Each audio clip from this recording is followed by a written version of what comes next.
Öeldakse, et läbi loomingu on lisaks eneseväljendusele võimalik üle saada rasketest aegadest ning loomulikult talletada õnnelikke hetki. Miks mitte välja maalida endast nii kurbust kui rõõmu ning teha seda kas üksi, koos sõprade või töökaaslastega. Oleme tulnud täna tutvuma kunstigaleriiga, kus see kõik võimalik on. Mida põnevat pintslis ja pokaalis teha saab? Pintslis pokaalis saab käia maalimas, sõpradega aega veeta, sünnipäevasi pidada, asutustööritusi ja ühiselt maalida. Populaarseks on osutunud tütarlaste õhtud, kus on maalitud veiniga portreesi, pruudiportreed. Mida tähendab veiniga maalimine? Mina kuulen sellest küll ausalt öeldes päris esimest korda. Veiniga maalimine on kõik tütarlapsed, kes tulevad õhtule, koos maalivad ja mitte nad ei kasuta ei värve ega akvarelle ega muid, vaid kasutavad veini. Ja see põhimõtteliselt on enam-vähem samasugune tehnika nagu akvarelli tehnika. Ja tulemus on üsna ettearvamatu, sellepärast et see vein voolab omasoodu, aga kõik siiamaani on rahule jäänud ja väga toredad pildid on tulnud. Meil on peetud sünnipäevasi, väiksemate asutuste üritusi, kus saab teha ühistööna maalida, kas siis maalitakse ühele lõuendile või on mitmest tükist kokku pandud, kus iga inimene siis tunneb ennast kollektiivi tervikuna ja tavaliselt on siis see maal läinud asutuse seinale või siis on läinud kellelegi kingituseks. Kui palju inimesi korraga ühel üritusel teie juurde tulla saab? Kui kõik tahavad individuaalselt maalida, siis 12 inimest, see on eraldi lõuendile. Aga kui tehakse grupiüritus, kus maalitakse ühele või siis paarile lõuendile, siis see inimeste arv võiks olla 25–30. Aga kuidas on nendega, kes ei ole üldse maalimisega kokku puutunud, mida te nendega peale hakata?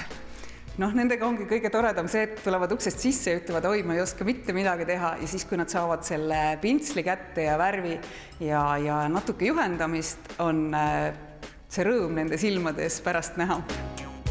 Siia galeriisse on oodatud kõik, kes pole enne ka kunagi maalimisega kokku puutunud ja oluline on see, et soov, et nad tahavad seda proovida ja kunagi ei tea, mis juhtub, äkki sellest saab hobi. Aga kuidas on lastega? On lapsed ka teie juurde oodatud? Jaa, siia galeriisse on oodatud ka lapsed tähistama oma sünnipäevasi, üritusi ja klassiõhtuid, kus nad saavad toredalt aega veeta, maalida ja nautida õhtut. Lisaks erinevatele üritustele, mida veel teie juures teha saab? Meie juures saab käia 2 korda nädalas maalimas, teisipäeval ja neljapäeval. Oodatud on kõik. Eelnevalt oleks soovitav kokku leppida ja helistada ja teatada tulekust, sellepärast et meie ruum ei mahuta väga palju inimesi korraga. Kaia, miks sina üldse maalima hakkasid? Ma arvasin, et võiks inimesel olla mingi selline asi, et ta tegeleb mingi asjaga veel peale töö.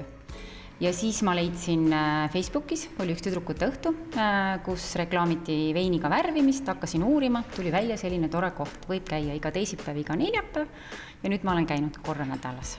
Millal sa viimati enne siia sattumist joonistasid?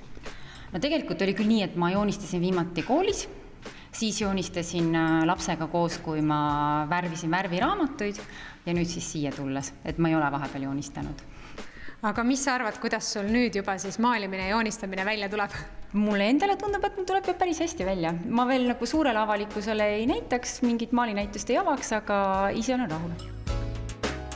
Galerii Pintsel ja Pokaal asub Põhjapuiestee 5. Meil on olemas Facebooki lehekülg Pintsel ja Pokaal ja samuti kodulehekülg pintselpokaal.ee. Mõned üritused ja hetked on meeldejäävamad kui teised. Igale hetkele annab lisaväärtust juurde uus kogemus. Ma pean tunnistama, et ma olin täna lausa hirmul enne pintsli kättevõtmist, sest mina ju tegelikult ei oska joonistada. Aga olles saanud natuke õpetussõnu ja natukene juba proovida, siis ma arvan, et ka mina olen siin varsti maalimise õpilane. Ja kui ka teie tunnete, et tahate mõnda tähtsündmust põnevamaks muuta, siis tulge ja vaadake üle. Pokaal ja pintsel ootab teid.